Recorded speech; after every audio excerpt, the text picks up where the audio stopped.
Welcome, everybody, to Do a Diagnosis Anonymous.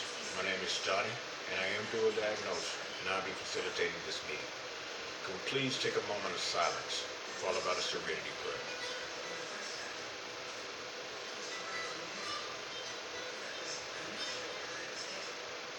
God, grant us the serenity to accept the things we cannot change, the courage to change the things that we can, and the wisdom to know the difference. Once again, I would like to say good morning to all of my DDA members. Again, it won't be long before we're back on the scene, so I hope that you all are still doing well. You know, every time we do these meetings, we always mention the word dual diagnosis anonymous. Due to our anonymity, I can't read all the literature that we do at our main meeting, but I can let everyone know what dual diagnosis means.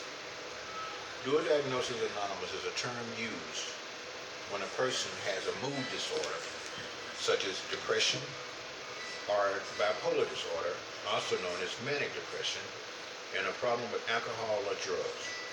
A person who has a dual diagnosis has two separate illnesses, and each illness needs its own treatment plan. And that I wanted to do that just so people will be aware of what we're all about. And we help people not only with mental health problems, but we help people with addictions as well. So today, I want to share something with you about how about something that I've been thinking about for a while. You know, I work in a psychiatric care unit, and people really don't know what we do and what it entails unless you actually work there or been a patient there. And it's a lot. You're dealing with a lot of people with emotional discomforts. You're dealing with drug addicts that can't get it right and they relapse and they're going through detox, so they're emotional. You're dealing with aggression. You're dealing with I'm trying to think of the word. People with psychiatric problems that's been off their medications, so they paranoid is the word I'm looking for.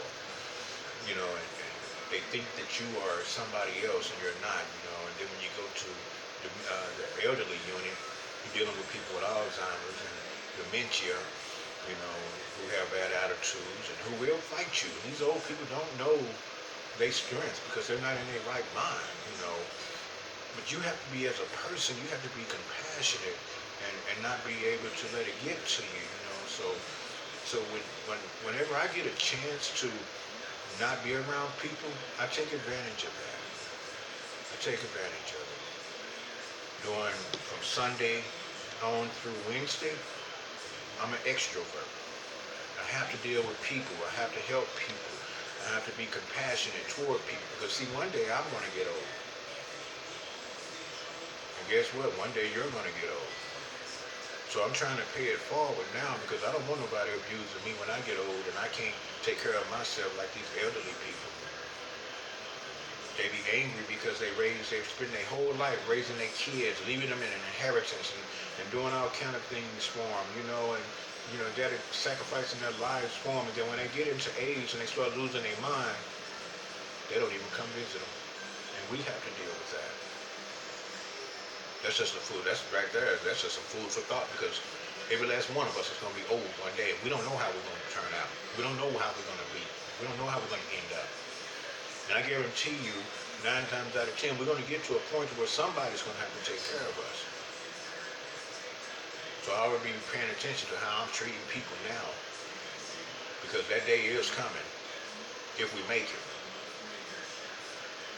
So knowing how to be an extrovert, it's good, but it's not good when you do it too much. Like I said last week, too much of anything is bad for you. Some people lean on people to be happy. I do too, to a point, but then when it's time for me to take care of myself, I have to become an introvert. Some people with social anxiety, they are introverts, and they don't realize that you can't stay to yourself all the time. See, it's not good for you. It'll put you in a very depressing state of mind. So you have to know how to balance it out. So that's what I'm going to talk about today is how to how to find balance between an introvert versus an extrovert. But in order to do that, we have to be aware of what each one of these categories are. So what is the difference? In social situations, extrovert and introvert personalities display quite different behaviors. Extroverts show a preference for seeking, engaging in, and enjoying social interactions, whereas an introvert tends to be reserved and withdrawn in social settings, often preferring to avoid social situations altogether. Bill Gates is quite an extremely intellectual, but seemingly unaffected by the opinions of others. He is an introvert, but is by no means shy. Barbara Streisand, on the other hand, is outgoing and charismatic, but has a serious cause of stage fright. She is a shy extrovert. Being an introvert or extrovert does not necessarily entail that you are quiet or outspoken, respectively. Rather, introversion and extroversion refer to the terms introverts, I'm sorry, refer to the means by which one recharges and the process of stimuli.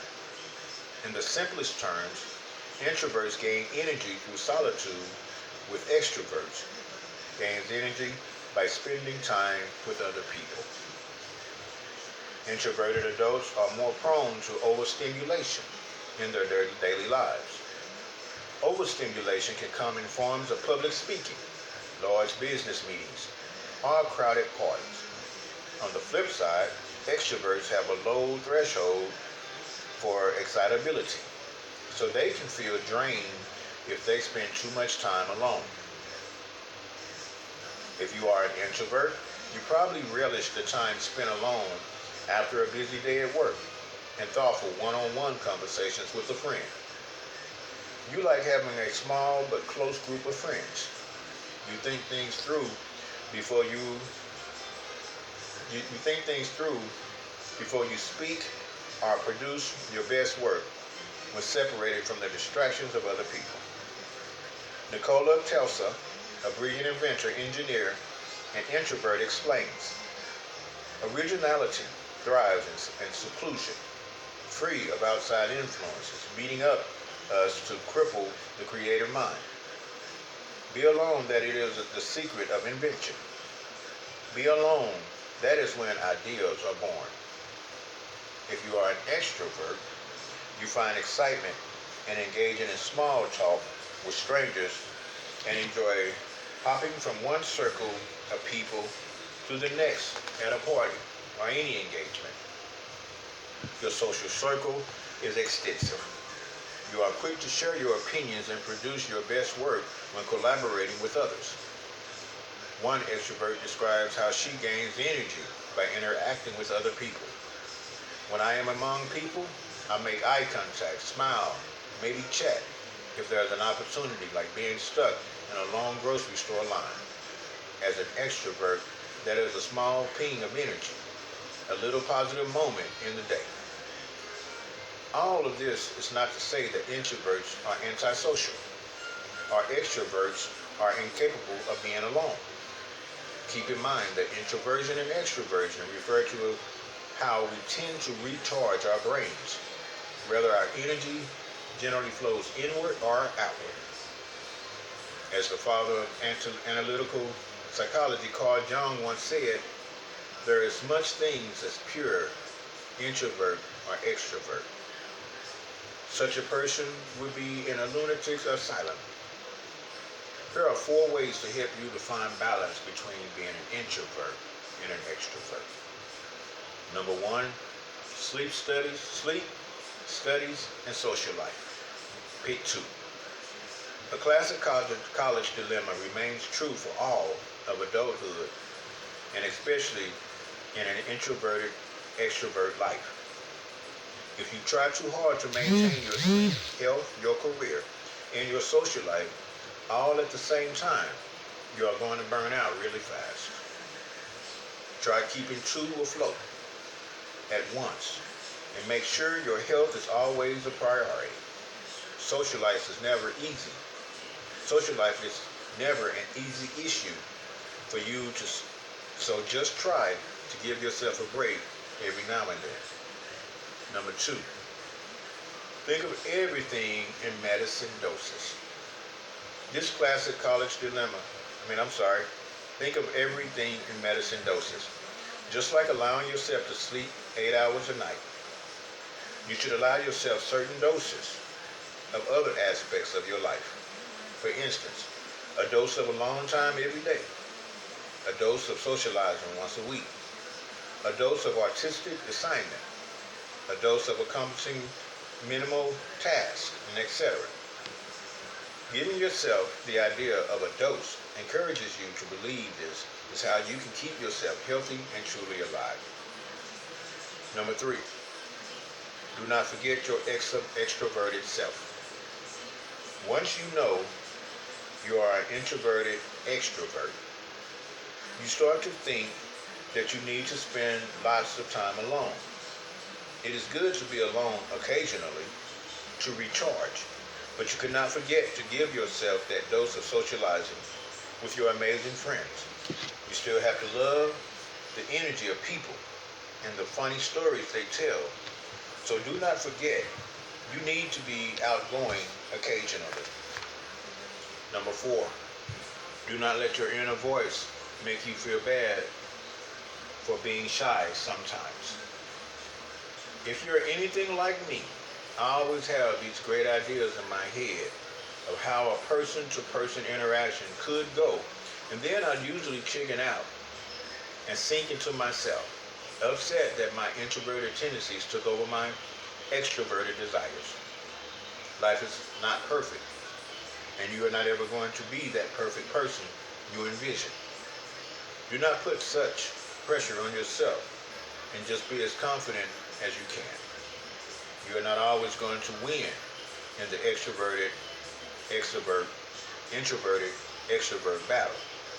But you can have fun in being the incredible, unique person you are and will always be. It is easy to get caught up in the introvert-extrovert battle. But personality traits live on a continuum. Human behavior is fluid and can be highly dependent on the situation. Yet, personality categories helps us make sense of who we are and in turn helps us navigate the social environments that so strongly binds us together. By finding the balance between action and reflection, we better serve ourselves and each other. This is not only those tangible implications for the workplace, but also in society. This is how you find balance between an introvert and extrovert. I thought that was a good topic to talk about because introverted and extroverted, like I said, some people focus more on external things than internal. And some people focus on internal things more than external. And it causes them to fall out of balance. But that same concept applies for introvert and extrovert. When you're an extrovert and that's all you do is focus on everybody else, you tend to forget about yourself and lose yourself. I've been down that road and I know what that feels like. But when I got into recovery, I learned how to balance out the difference between the two. And again, that's why when I'm doing my lawns, that's the time when I'm productive, but at the same time, I'm practicing being an introvert because I'm practicing self-care. When I'm done, I get an opportunity to sit down and relax, do some self-care and reflection. but it also leaves me open to do other things. But as long as I take care of my work week, that part of my life is balanced. The bills get paid. There's no sweat off my head. But then when Wednesday comes, I have to make sure that I take care of my business. Once that's taken care of, I can sit back and I can relax and feel good about myself.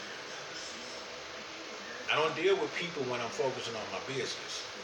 Because when I stay up for 12 hours a night, and then I have to stay up to about 2 and 3 o'clock the next day doing my yards to make sure everything's stay up to par, I don't have time to be focusing on other people or things. Once I'm done with all of that, my chores and taking care of my business, then I'll reach out to others and go back to being an extrovert.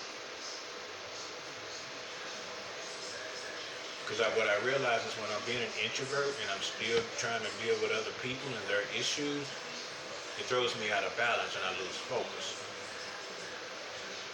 And I don't want to be one of those people that's trying to do a good job for someone and wind up getting my toe chopped off because I'm stopping and I'm listening to someone else talk about their problems or how their day going, and I lose focus on how my day is and how my day's supposed to be going.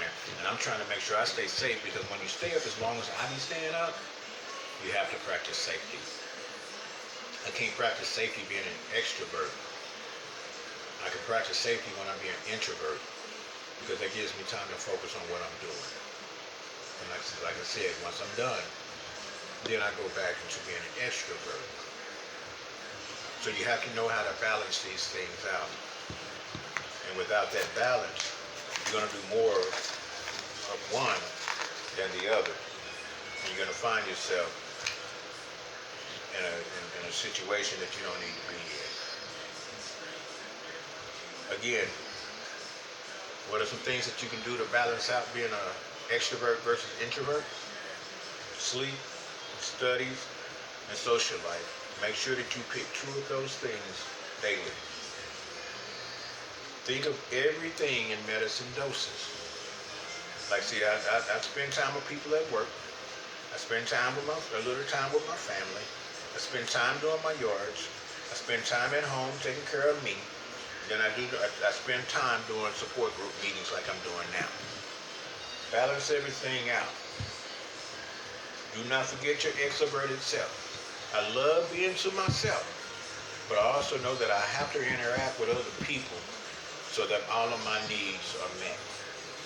There has to be a balance, because when you have a mental health problem like me, you don't want to lean too far to the left, and you don't want to lean too far to the right, because when you do that, you get out of focus. Once you get out of loose focus, you get out of balance, and things start seemingly falling apart. The 4th thing that I mentioned was, do not let your inner voice make you feel bad for being shy sometimes. Sometimes I act like I don't know nothing when I'm out dealing with people, because when people know that you know a little something about whatever it is they're struggling with, they tend to pull you into their mess. Like I say, when you're dealing with people with psychiatric illnesses all the time,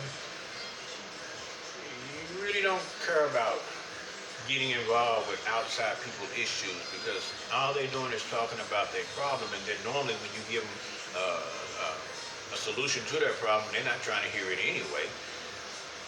And then, so pretty much it's just a waste of your time and theirs. So you don't even have to engage in that. So sometimes I act like I don't know anything. I be wanting to say something, but I'm like, you know what? They're not going to do anything about it anyway.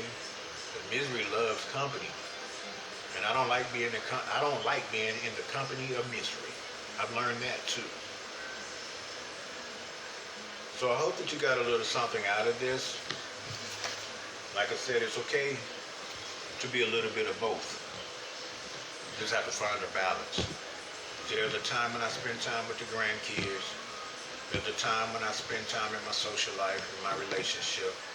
There's a time when I spend time in my spirituality. There's a time that I spend time in my recovery. And then there's time when I spend time just doing nothing. One of my greatest assets that I have as far as my self-care is sometimes just doing nothing. I get tired of thinking all the time. And that's why I like being an introvert. Because just like our cell phones, when you use them too much, they tend to start messing up on us. They start breaking down on us. They start acting funny. But we always seem to take out the time to recharge them. See, we know the difference between introvert and extrovert. Because we spend a certain amount of time on our phones, but we also take a certain amount of time to recharge them. But that's how we have to do. And when you're charging it, it's good not to be trying to be on it and talk to people while you're charging it, because it's not going to charge properly. But if you get off of it and separate yourself from talking to other people while you're trying to charge your phone will charge properly and quicker. So take the concept of a cell phone. There's a time to be an introvert, and then there's a time to be an extrovert. So just as we do every day, every Friday, we like to close in our usual way. Just for today. Just for today, I will focus on my DDA recovery program of the 12 steps plus 5. Just for today, I remain clean and sober, and if I'm taking medications, I would do so as prescribed. Just for today, I will keep an open mind and be willing to listen to the advice of my DDA support group, my prescriber, and my clinician. Just for today, I would allow myself to have faith in someone in the DDA program who has faith in me and my recovery. Just for today, I will have a program. I recognize that I may make mistakes along the way, but I will follow the DDA program to the best of my ability. Just for today, I will utilize the DDA program of shared experiences, strength, solidarity, and hope in order to gain a better perspective on my life. Just for today, I will not dwell on the past nor place undue concern on the future. Just for today, I will not grant fear or worry space in my thoughts. By choosing to live one day at a time, and by following the principles of DDA, I need not be afraid. Just for today, I will see how working an honest program is helping others and allow the blessings of my higher power to flow throughout my life. Just for today, I will allow myself to be me. I will accept myself for whom I am and where I am. I will allow others the same courtesy, that they may be free to grow and that I may be freed from the burden of resentment. Just for today, I will live and let live. If I become unable to do this, then I will place trust in my higher power and remind myself to just let go and let God. Just for today, I will live life on life's terms. And by doing so, I will recognize when I need support for my symptoms of my dual diagnosis, and when I'm in danger of relapse, I will seek help from the fellowship of DDA, my higher power, my prescriber, and my clinician. Just for today. And as I close, I would like to close out in the Lord's Prayer. Our Father, who art in heaven, hallowed be thy name, thy kingdom come. Thy will be done on earth as it is in heaven. Give us this day our daily bread. And forgive us our trespasses, as we forgive those who trespass against us. Lead us not into temptation, but deliver us from evil. For thine is the kingdom, the power, and the glory, forever and ever. Amen. Again, I want to thank you all for tuning in. If you haven't subscribed, please subscribe so that you can get these videos every week. And remember, it's okay to be an introvert, and it's okay to be an extrovert, but you got to know how to balance them out.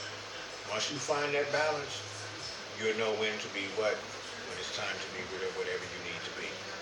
So God bless you. I hope that you have a blessed weekend and a blessed week. Have a Memorial weekend. Be safe until we meet again. God bless you.